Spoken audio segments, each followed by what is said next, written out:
welcome to Vacation Station, hosted by Lisa and Nancy, editors of BigBlendMagazines.com.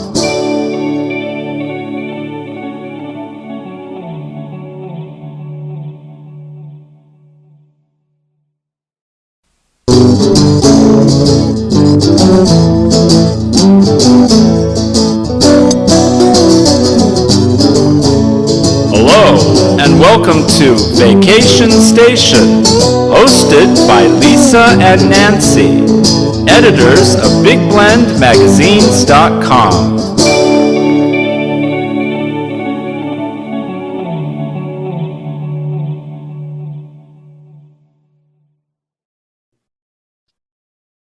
Hey everybody, welcome to Big Blend Radio, second Tuesday food, wine, and travel show with the International Food, Wine, Travel Writers Association. Check them out. Go to ifwtwa.org. We call them IFTWA. It's easier. But it's a really cool destination website for destinations and travel writers. And we love these second Tuesdays because we actually get to connect with the destinations themselves. And today we're going to Park City, Utah. And Park City is just like one of those destinations for winter. If you want the powder, they've got it. If you want outdoor activities, you've got it. And they've also got the arts, and they've got a whole bunch more. And we're going to find out more about it today with our special guest, Dan Howard. He's the Vice President of Communications of Visit Park City. So you know what their website is? visitparkcity.com. Check it out. So welcome back, Dan. How are you? Thanks, Lisa. It's great to be with you again. Yeah, I know. It's been a couple years. We can't let that happen. You guys have to come back on more frequent. We love that. Because it seems, Nancy and I did drive by you guys last year. And it was one of those we couldn't stop, but we did wave at you from the window going, there's Park City. We see the sign and we should be going there and we can't right now, but dang it. We will. We will. But Utah is just this amazing state when we think about the natural outdoors. I know we always think, Bryce Canyon and Zion Park when we think about parks and public lands. But then going back on your website again today, I was like just really reminded about you really have an amazing backyard. Can you give us a little overview of what is in your backyard in regards to the natural wonders? Absolutely. Park City really became known because of its winter season. And most people who don't know us and have never visited us tend to start their first visit by visiting us during the winter season, which is, we call it sometimes our ski season, which tends to go all the way to mid-April. And it's really divided into two parts. It starts right after Thanksgiving, and that's the deep powder that you mentioned, this beautiful fluffy powder. I've spent a lot of time on the East Coast, and their snow is nothing like Utah snow. It's not even the same experience because we have so much, there's no humidity here. So it takes a lot of the dampness out of the snow that makes it slippery, and all that's left is powder. And it's shocking how quickly it accumulates, how tall it gets, and then you just kind of ski right through it and it just floats away. And that's a beautiful way to ski. And for people who want to ski and who've never skied, Utah is an awesome place to have your first experience because the powder is so special. And we also just have terrific trainers, ski instructors. Utahns are very kind. And so it's not just for young people to learn to ski. Most ski classes are filled with adults, actually. And the terrain here, especially in Park City, is quite gentle. And when you think of skiing, sometimes you see, very steep skiers going at a very high rate, and skiing is not necessarily like that. It's certainly not like that for beginning Park City trails. It's great. So there's the deep skiing that comes in when I say deep, I mean snow, comes in December and January and February. And then March and April are a totally different kind of skiing. We call it spring skiing. The sky is almost always blue. The sun is out. People are skiing in their t-shirts. It's not as deep powder wise, but there's plenty of powder and you can learn to ski and be very comfortable. And that's like Ooh. it's a different season, but it's a great time to visit Park City is the spring, March and April, and Yeah. experience those. We have two ski mountain resorts in our tiny town, which is amazing. Most towns would be lucky to have one ski area. We have two of them, both in Park City. And one of them is a ski only resort called Deer Valley Resort, so there's no snowboarding allowed, and the other one you can ski and snowboard, and that's called Park City Mountain. And one of the nice things that's happened for skiers is they're called ski pass products. And basically, if you calculate how many days you want to ski, it turns out to be more affordable to just do a pass. And that allows you to go skiing at dozens of areas that are on the same ski pass.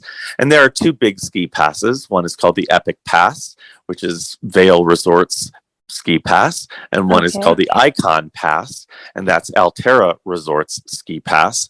And as it turns out, Deer Valley is on the Icon Pass and Park City Mountain is on the Epic Pass. So most people who have a pass product can use it in Park City, which is awesome. And that really lowers the price of skiing per day based on, how many days you want to ski. You can still ski for one day and just buy one day lift ticket, etc. But it's really bringing down the price of skiing, which is important. And then what about for families though? When you talk about the pricing, I always kind of look at families going out for skiing vacations, especially their first time, and getting kids to learn, and then the mom and dad going, hey, maybe one of them knows, the other doesn't. So you don't. So any kind of discount is a good thing, right, for families? So do you have that happen? One of the best things about a Park City getaway is that it's really multi-generational, and there are so many things to do that have nothing to do with downhill skiing. And so everyone can experience a winter or a spring doing a wide range of things, including dog sledding or horse-drawn sleigh rides, or snowmobiling or snow tubing. It doesn't have to be necessarily downhill skiing. And everyone can decide, do I want to participate in that this time around, or can I do this that time around? And what I really like also is that if people have different skill levels, they still can ski on the same mountain using the same chairlift, and then decide who's going to go on a blue run, who's going to go on a green run, who's going to go on a black run. But they can all actually go onto the mountain together instead of having to split up right at the beginning. And that's rare. So I love the way that the terrain is set out for families. And you can decide who is able to do it without a ski instructor, or who needs to sign up for ski school, and decide all of that in advance and make sure that you can get the instructors you like. I need to go to snow school. That's it. Snow ski school. I need to go to any school. But one thing, I was looking on your website again, everyone, if you go to visitparkcity.com, you'll click on the outdoors section and you'll see everything from hot air ballooning to horseback riding, rafting, mountain biking, zip lines, coasters, and slides. I know that's more summer, but snowshoeing, that's really cool. Snowmobiling, like you're talking about, but snow biking. Okay. So listen, do you just get bigger tires? Like what? Oh, they're called Fat Tire Biking, and they're big tires. You can rent them right in Park City, and it is awesome. It's an awesome way to be part of the winter scene. But if you know how to ride a bike and that's where you're more comfortable, great. Do Fat Tire Biking, and you can do that in deep winter or spring. And of course, once the snow melts away, you just go to mountain biking or road biking. And we have 400 miles of trails in Park City. And that's why after people have their first winter experience, the second kind of deepening experience is coming in the summer, and getting to know Park City for all of these other activities that you were mentioning, the horseback riding, the equestrian. My personal favorite is fly fishing. And we have 3 blue ribbon fly fishing rivers within about 35 minutes of Park City's downtown. So it's a great, easy way to get to a river. We have great guides, fly fishing guides, and I just find that very meditative. And then and my favorite is pushing all the way to Labor Day, and we get a very early fall foliage scene. So you can go fly fishing as the leaves are changing. The leaves start changing like the last week of August, way ahead of Wow. everyone else because of our altitude. Yeah. And so it's very exciting, and you start to see the oranges and the reds and the golds, and then we start snowing by September. So Are you have snowing this, now? You're snowed in oh, now. it's our resorts opened early this year. We have so much So snow. you're having hot chocolate before the rest of us. Yeah, that's right. No, we're in full on ski season already. But what's a really beautiful phenomenon is to see snow falling on top of fall leaves. It's just something that you that don't is see beautiful. hardly anywhere in the world. So I love, like I said, people start to come in the winter. They get to know us more in the summer. And then there are beautiful festivals in the fall. There's the Park City Song Summit. There's our hot air balloon festival, which is called Autumn Aloft. And then our Park City Wine Festival, which is first week of October. And Ooh. and then we have October 31st, the Halloween parade, where our street is closed and everyone dresses their dogs up. Because our unofficial nickname is Bark City. Everyone has a dog. Oh, I love that. I love Yeah. that. As we travel, we hang out with pets. We like to pet sit as we travel too. And so, Yeah. you know what? I'm going to have to, you know what we're doing next time when we come through your area, we want to play with the dogs. But, I love that you're Park City because, we love parks. And I know we talked about that before, but also the Olympic Park. I mean, this is something that people can access year round too, right? With different sports. Especially, That's right. So I want to go down in one of those little, the little tubey things, because that's the not bobsled. Yeah. Yeah. So it's the same park that was used in the 2002 Winter Games, and it's still operating today. And people can actually use the bobsled track, go down the bobsled, as well as lots of other exciting activities. And we're still training Olympic athletes at the Utah Olympic Park, including watching the kids go down these slopes and learning how to do their aerials. It's like incredible. But the town is a international town for training. We've got the resources for, coaching, as well as medical, as well as, all kinds of technology. So people are perfecting their Olympic dreams in Park City all the time, and including summer games. We just have incredible athletes who come here, and then the altitude actually helps them with their altitude training. So I definitely recommend the Utah Olympic Park. And there are so many ways to experience Park City. We have a fabulous main street. It's from the silver mining era of the late 1800s, and 47 buildings are on the National Historic Register. And we have an anti-chain ordinance, so the restaurants are not restaurants you would see elsewhere. It's a lot of art galleries, just very unique. Do you still have the distillery? I remember that in our last conversation. Yeah, we do. Yeah, dude. We're known for our whiskey as well as our gin. The Alpine Distillery is a gin distillery that's won worldwide awards, and that's located on Main Street. And then High West is our famous whiskey distillery. We have both of them there on Main Street. Listen, that's how I handle snow. There's no snow without toddies, okay? Or just everybody needs a little warm up fire. A little fire goes a long way, and it's the only way you're going to get me on a pair of skis either. But maybe I should be on the snowshoes with a little distillery magic. I love that. I can't even say it straight, right?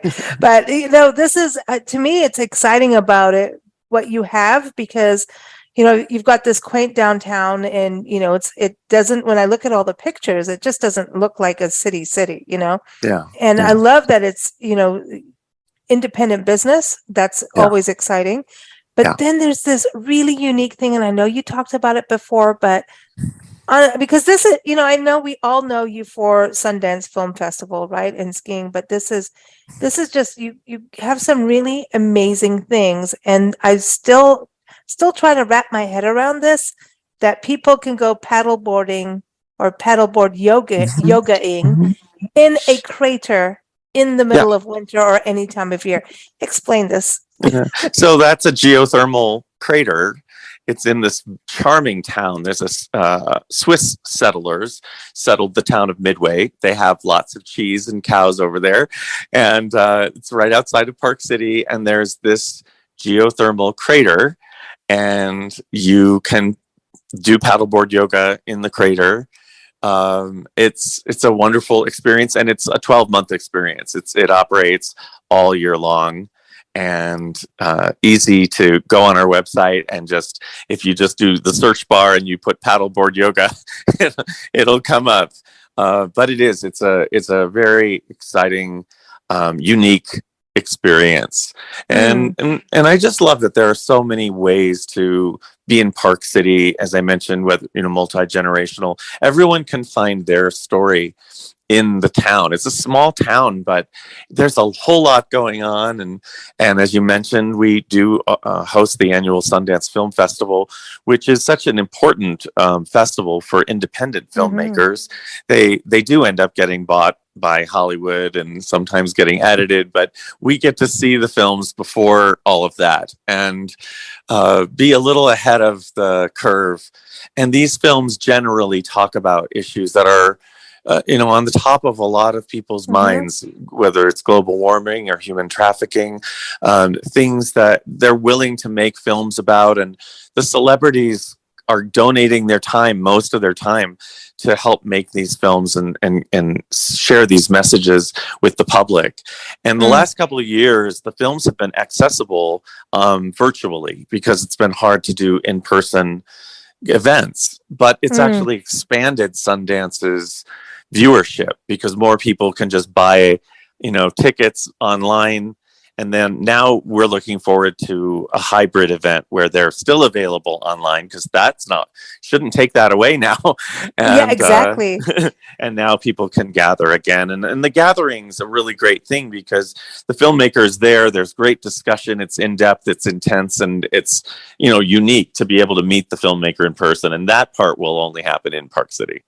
That's, and it's so funny, because we do a lot of interviews with documentary and independent filmmakers, especially documentaries. And I'll see like, oh yeah, this Sundance. I'm like, Dan, you saw this before me. I know you did. Yeah. And, it's like, why didn't you give me the scoop, man? So it's like, but but it's really cool. I think there's just something about it in regards to film festivals. There's so many of them, and they're all, there's I'm not knocking any of them, but there's something about, Sundance that just kind of tells you that this is something important. That's what you're saying, that there's just, there's something special about these films and documentaries in Sundance that are really raising eyebrows, opening hearts, and stirring activism too. And so they're inspiring. So every time I see that, I'm like, when we, short on interview space, I'm going to go with the ones that were Sundance, because I know it's something about making a difference, which is. Yeah, it's very competitive cool to get a film in there. So if it makes it means it's really special. And for a small Western town in Utah to be that socially conscious, I really credit Sundance with setting an agenda and a tone for the whole town that lasts, all year. It's a 10-day festival, but the town is passionate about it, and learns so much every year, and then just carries those values throughout the rest of the year. So I'm really proud of the connection. It's actually an anniversary year this year of how long Park City's been hosting Sundance. So I'm proud of that connection. How many years now? 40. Oh my gosh. Yeah. Well, I kind of know that number. I don't want to talk about it. I'll talk about yours. I passed the 40 number. That just happened a little bit, a few years ago. But anyway, we'll talk about that. I'm like, oh, that's cool. That's a cool number. But speaking of festivals too, the Egyptian Theater, tell us about that, because that's also something iconic for a community to have. And how many people live in Park City when you talk? Because you say you're this little Western town, but how many people? Well, the town itself is 8,000 people, and seriously, yeah. And I mean, to be as sophisticated, we've hosted the Olympics, we host the Sundance Film Festival, we have these two world-class ski mountains, we have the Utah Olympic Park, and it's a town of 8,000. It's really a remarkable place.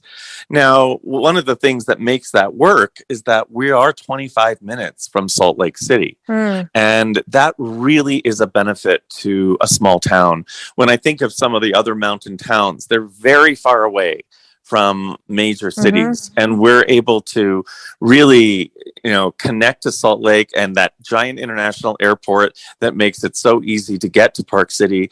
And then a lot of the cultural elements that, as well as actually, I'll say affordable housing. That's a very important thing for a small town, and most ski towns are not particularly affordable. So it's nice to have Salt Lake City right there and connect. And it means we've got a great, vibrant workforce. It means there's much more diversity in our community than would happen if we were more an isolated town. Yeah, But, we've covered a lot of that in regards to like, there's Airbnbs, that people are doing to the point that there's no workers in the Right. communities that want to service the tourism field. And it's like, Right. well, Right. you can't expect someone to drive 2 hours to go housekeeping. That Right. doesn't add up. So Right. you're really right about that. But also for people flying in, they can, I mean, I remember the last show you were talking about that it's just an easy shuttle ride. You don't even have Yep. to really rent a Yeah. car. Yeah, you shouldn't. To have a car-free getaway in a mountain town is rare, but we make it possible with these shuttles to the airport, and then we have an entirely free public transit system in Park City. So you definitely, if you rented a car, you drive it 25 minutes, park it in your hotel, never touch it again, and then Cool. drive it back to the airport. It doesn't make sense. So That's sustainable too. That's sustainable. And I that's right. see that you guys are really working on sustainability too for your mountain Yes. town, to Yes. keep it clean and green. And I think that's all. And I saw on there, you were talking about wildlife watching, Yeah. about what to do if you see this and that. I didn't know you had moose. Do you really Oh. have moose? Oh, we see them every day. And What? unfortunately, a lot of visitors don't understand the importance of using a telephoto lens. On your, Yeah. No, don't mess Stay- with them. Yeah, stay away from them. And if you see a calf, you really need Oh. to stay away because they will charge you. And, just respect the fact that they were here before we were. And, even when we Yeah. fish in our Blue Ribbon rivers, we put the fish right back after we catch them. We are coexisting with an ecosystem, and we want the visitor who respects that, who's excited about that, who isn't going to abuse that. And I actually do a lot of these interviews in Canada as well. And the Canadians really understand that. And we also share moose as well. But they really understand sustainability and treading lightly and leaving no trace. And I really appreciate that because I think we need to have more of those conversations in the USA about visiting in a way that doesn't disrupt the town that you're visiting, because that's someone's home. And and Canadians, they totally, well, they have a lot of open space there, so they understand the importance of protecting it and respecting it.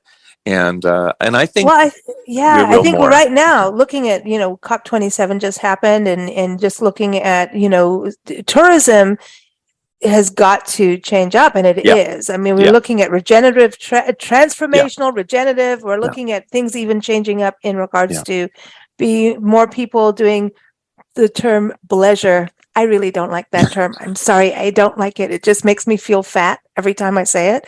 I'm sorry. It does, but I'm pleasuring. No, we call it leisure because it's leisure travel and business travel together. Okay, and so maybe that's my leisure. British side of me. Okay, Yeah, leisure sounds a little bit better. Right. That sounds better. But pleasure, because I don't know, because I lived in England, maybe that's what it is. But I was just like, oh, I feel fat. But we have now since the last time we chatted, right, was in the beginning of the pandemic. Yeah. And, when we think about now how workplaces have changed where people are Nancy and I are complete digital nomads, as you know, but the the rest of the world is becoming that too. And so I see tourism changing that, families can be out midweek and you could do business travel a little bit differently and add Yes. days and it could be not just midweek, it could be the week, it could be just the digital nomad going out or whatever, So are you seeing that shift happening in Park City, regardless of what time of year, that you're getting a little bit of eventually I think that we're going to have almost a flat line of it doesn't matter if it's Monday or Sunday or Saturday. I don't know. Yes. Well, we were one of the towns in the United States where once people started to feel isolated in their cities, they came to Park City because of the outdoor lifestyle that we live and realized that they can conduct their business on Zoom and their children can do virtual learning. And so Park City actually changed its profile of who was living there from what I would call second homes or seasonal homes to full-time homes. And they mostly came from New York and Los Angeles, and they were Wow. realizing. I mean, that's that quote silver lining that is of COVID. Everyone is like, there's a silver lining in everything, and Right. COVID was awful, but I think it reminded people to prioritize their health and be outside more and be more balanced. And if you can do work from a place like Park City, are you going to be happier? And Yes. then yes, the answer If was I see yes. a moose, I'm going to be really happy, and then I get to have whiskey afterwards. Yes. But many people from cities said, okay, I'm doing this. And so we saw that. I think a lot of cities that are more like Park City saw that kind of influx of new permanent residents. And in our case, if they bring, a vibrancy and an education and bring it to our town, as long as they respect the town's rules about how to behave, like calm down, don't use your horn, don't honk. We're really mellow here, and now you've moved here from the city, but you have to be in Park City now. So we've seen that Yeah. transition in Park City over the last couple of years, Oh, and it can be a really good thing. We like seeing people happy. Yeah. People Yeah. being Yeah. happy. Right. And, Yep. and then the thing too with Salt Lake City, it's a capital city of your Yes. state. Yes. So I know you have massive amounts of conference and convention, and they're all coming back. But I also see these smaller business retreats happening Yes. and specialized retreats. Yeah. Like more yoga retreats are happening. Yes. And people of special interest. Everyone's getting back together. But sometimes it's not as well, actually, I do see a lot of big ones happening.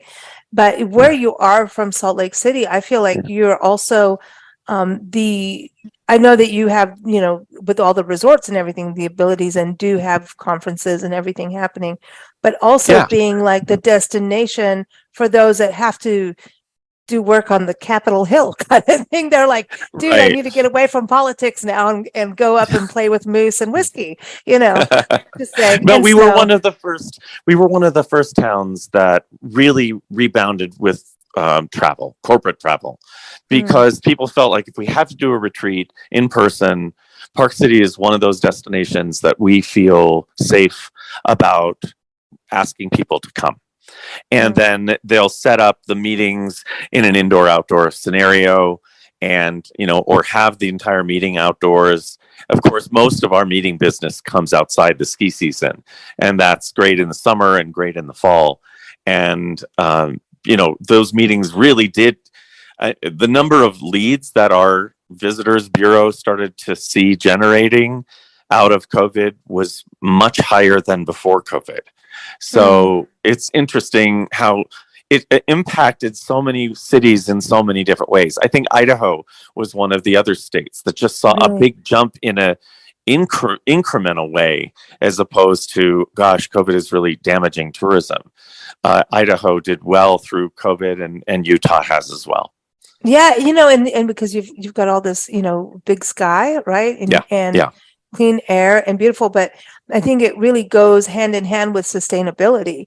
Yes. And as people talk, that this isn't going to be our last scare of things happening. Right. It's not just a Right. scare, it's a reality, right? Right. So it is this, we are all changing, and Yeah. it is on us as travelers to, what can we bring into a community? It's almost like when you go to someone's house for dinner, you're the guest, you Yeah. should bring the bottle of wine or flowers or something. Thank you. Thank And you for that's saying that. exactly how it is as travelers coming to a community, especially a smaller one. But I actually really want to say it's for all communities, because Yeah. even the giant cities, Yes. they have multiple neighborhoods within a downtown, right? Mhm. And like even right now, we're recording this. I'm in Savannah, Georgia. Nancy and I are in Savannah, Mhm. Georgia right now, and she's taking care of a dog that snorts. So that's why she's not here. She doesn't want everyone to hear the snort, but the snort's cute. But she could go. She could go in your pet parade in October. Yeah. But anyway, no. But there's so multiple neighborhoods, so it's still important. I think that we as travelers kind of change up our attitude a little bit, and we have to be a little bit calmer and nicer Mhm. in regards and understanding that things are in a flux and changing. So Yeah. let's be part of the positive so that we can keep traveling, Right. And I mentioned the silver lining, I really hope that we don't just forget the lessons of COVID and just go back to this kind of breakneck pace life, because so many good things came out of reevaluating, slowing down, being more conscious, being more connected. I've just seen so many good behaviors coming from people because their consciousness was raised out of just slowing down a little bit and realizing that we're very connected and responsible for each other and to each other. So I hope that actually stays. I think there's a chance it will stay. I think the world has gotten smaller. More people are doing meetings on Zoom than necessarily in person. That's actually very positive for our environment. Getting cars off the road in Salt Lake City was a really good thing in terms of our air quality. Those are things that don't have to go back. If people are willing to say, hey, we did virtual officing and we didn't drop balls. So that's really exciting that we can be productive without hurting our environment as Listen, much. I'll go to your resorts and look out the window when it's snowing and have a cup of hot cocoa, do a meeting and go, look at my background, babies. Do you have what I have? Little competition there's all good.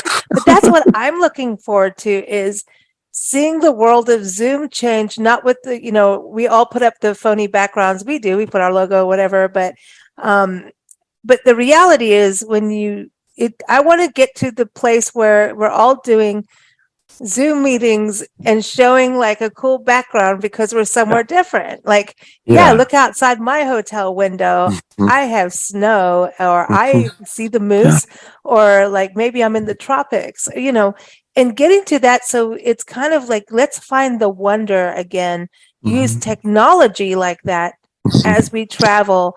I see it changing up. I really see it in a positive. We should use the technology that's there and use it in a positive, to go to these places like you have, and stay away from the moose, get the telephoto lens, good technology. But the moose thing, I didn't know they went down into Utah. I did not. I feel so stupid.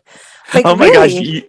gosh, you'll see a moose walking on our main street. I mean, it's just that much. It. I'm moving. I mean, I'm on the road full time, but I'm moving to your town now just because of that. Like, I feel like Northern Exposure movie. You remember Northern Exposure TV show with the moose going down? With the moose. I want that. I want that. Yeah, but everyone has to drive slow if they're going to drive. Like, let us drive you.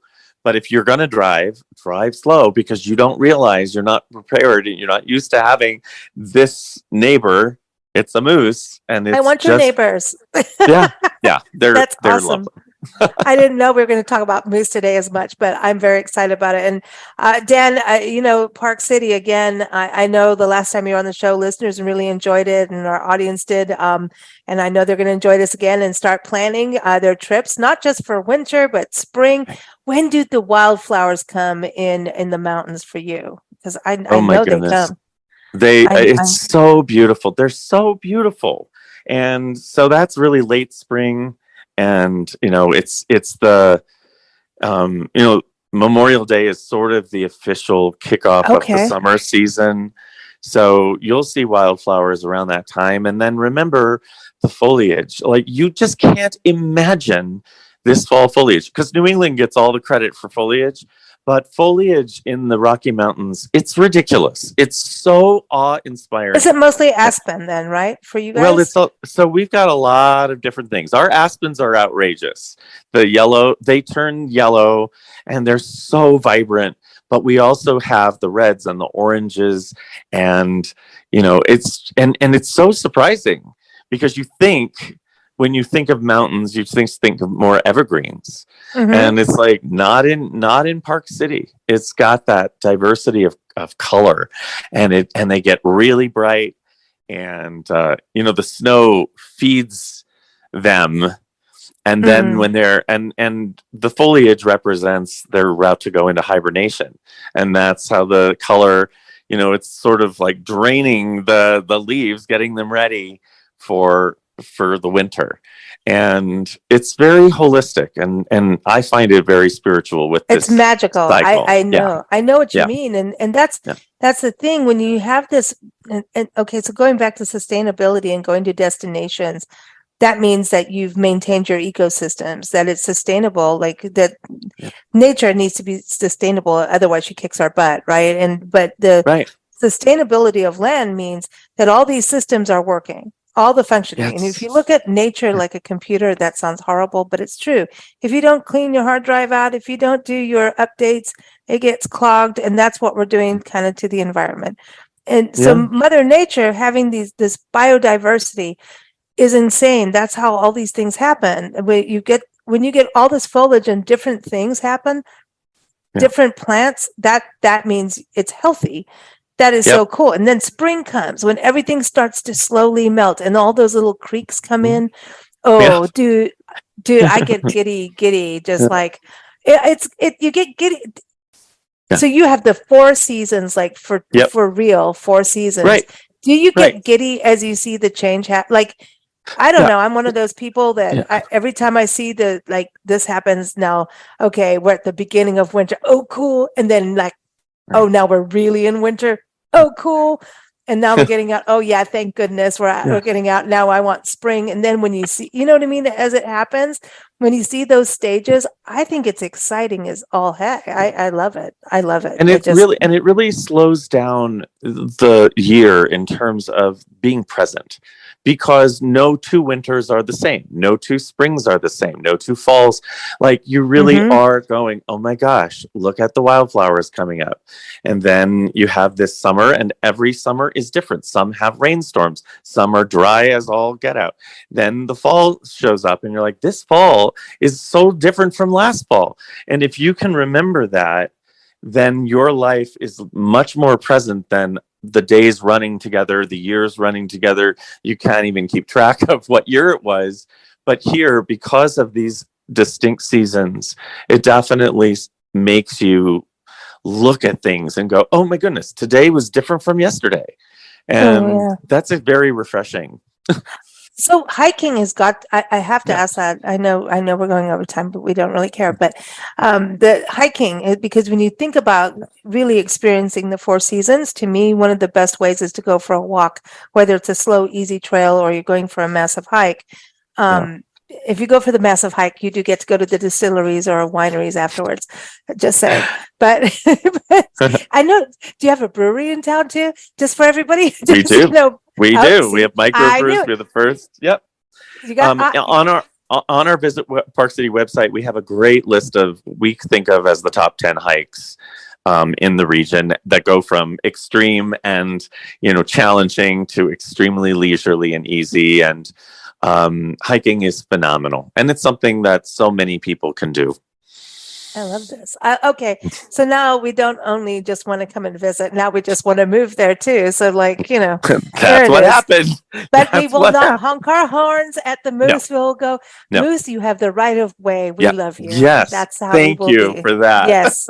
Yes. And you can come hang out in my backyard anytime. That's it. Dan, real pleasure to have you back on the show. Do not be a stranger. Everyone, visit parkcity.com is a website to go to. Go plan your winter or just go plan one of the season, escapes out there. And again, easy to fly into Salt Lake City and drive right out there, or get a shuttle. You don't have to rent a car. You can get a shuttle into Park City. I mean, come on. Sometimes it's really nice not to drive. I'm just saying. That's right. And each season, you'll deepen your relationship with Park City. You'll just, Yes. because every time it offers something so different. So you can, no matter what the season, every time you come, you'll see it in a slightly different way, and it will make you appreciate, the connection. And there's not a bad season in Park City. No. So everyone visit parkcity.com. And then when you get off the plane and get into your shuttle, just, I want you all to have Passenger, the song Passenger by Iggy Pop in your head, because now it's running in my head nonstop. So there it is. Enjoy that, because hey, listen, you get to just chill out and go have a real experience. That's what we want. When we travel, it's about the experiences and making memories and being part of where you are. So it definitely sounds like one of those places. We also want to thank the International Food Wine Travel Writers Association. We love our Second Tuesday show. We also do a Second Friday show, and we have a new show coming up in January, which is a travel panel with travel writers with theme shows, and then shows just focusing on travel. So keep up with us at bigblendradio.com for that. Thanks so much, Dan. Thank you, Lisa.